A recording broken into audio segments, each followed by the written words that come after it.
Selamat malam. Pada kesempatan ini saya akan mempresentasikan 3 pembahasan utama, yaitu hubungan demokrasi dengan pertumbuhan ekonomi, permasalahan korupsi dan ilmu politik, serta peran regulasi pemerintah dalam mengawasi aktivitas bisnis dan melindungi konsumen. 3 hal tersebut berkaitan karena kualitas pemerintahan dan regulasi sangat menentukan kondisi ekonomi serta kesejahteraan masyarakat. Presentasi ini dibagi menjadi 3 bagian. Pertama, demokrasi yang berkaitan dengan akuntabilitas pemerintah dan kualitas kebijakan ekonomi.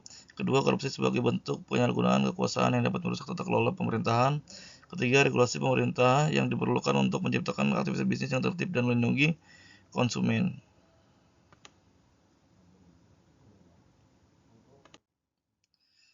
Hubungan demokrasi dan pertumbuhan ekonomi bersifat kompleks. Satu sisi, demokrasi dapat mendukung pertumbuhan karena pemerintah dapat diminta pertanggungjawaban masyarakat. Kebebasan pers juga membantu mengawasi kebijakan dan mengungkap praktik korupsi. Selain itu, kepastian hukum serta perlindungan hak milik dapat meningkatkan kepercayaan investor. Demokrasi juga memungkinkan pergantian kekuasaan berlangsung secara damai dan memberi ruang bagi masyarakat untuk menyampaikan kebutuhan mereka. Namun, demokrasi juga memiliki beberapa kelemahan. Pemerintah dapat lebih memilih kebijakan populer menjelang pemilu daripada kebijakan jangka panjang. Pengambilan keputusan juga dapat berlangsung lambat karena dampaknya banyak kepentingan yang harus dipertimbangkan. Selain itu, politik uang koalisi dapat menimbulkan ketidakpastian ekonomi. Pertumbuhan ekonomi tidak hanya ditentukan oleh apakah suatu negara menerapkan sistem demokrasi atau sistem pemerintahan lainnya. Terdapat banyak faktor yang lebih menentukan. Pertama adalah institusi yang kuat. Kedua, supremasi hukum yang menjamin semua tunduk pada aturan. Ketiga, stabilitas kebijakan agar masyarakat dan dunia usaha memiliki kepastian.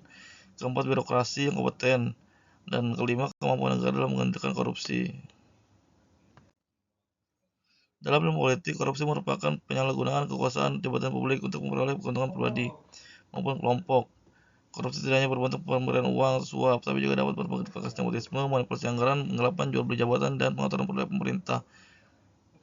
Korupsi mempunyai dampak yang sangat luas. Faktor tersebut dapat menurunkan kepercayaan masyarakat dan pada pemerintah, meningkatkan biaya pelayanan publik, menghambat investasi, dan memperburuk kualitas pembangunan.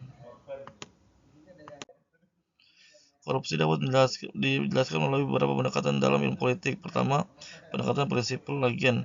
Dalam pendekatan ini, masyarakat sebagai pemberi mandat kesulitan mengawasi pejabat yang menerima mandat. Kedua, hubungan kepada klien. Kekuasaan sumber daya diberikan berdasarkan loyalitas atau kebijakan bukan berdasarkan potensi. Ketiga, collective action.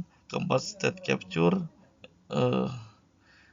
Kondisi ketiga, kelompok berkepentingan mempengaruhi peraturan kebijakan pemerintahan untuk memperoleh keuntungan pribadi. Kelima adalah tingginya biaya politik. Biaya kampanye yang besar dapat mendorong pejabat mencari pengembalian dana melalui penyalahgunaan jabatan.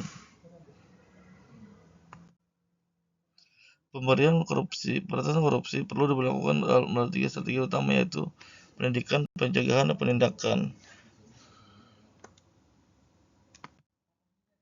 Regulasi pemerintah diperlukan karena mekanisme pengawasan tidak setuju tidak selalu mampu melindungi semua pihak. Konsumen umumnya memiliki informasi dan kekuatan tawar yang lebih rendah dibandingkan pelaku usaha. Pelaku usaha juga diwajibkan memberikan informasi yang jelas mengenai barang, harga, komposisi, risiko, dan masa berlaku produk. Dalam melindungi konsumen, pemerintah melarang iklan menyasarkan mengawasi sektor jasa keuangan, melindungi data pribadi, menyediakan mekanisme pengaduan, dan memberikan sanksi pada pelaku usaha yang melanggar.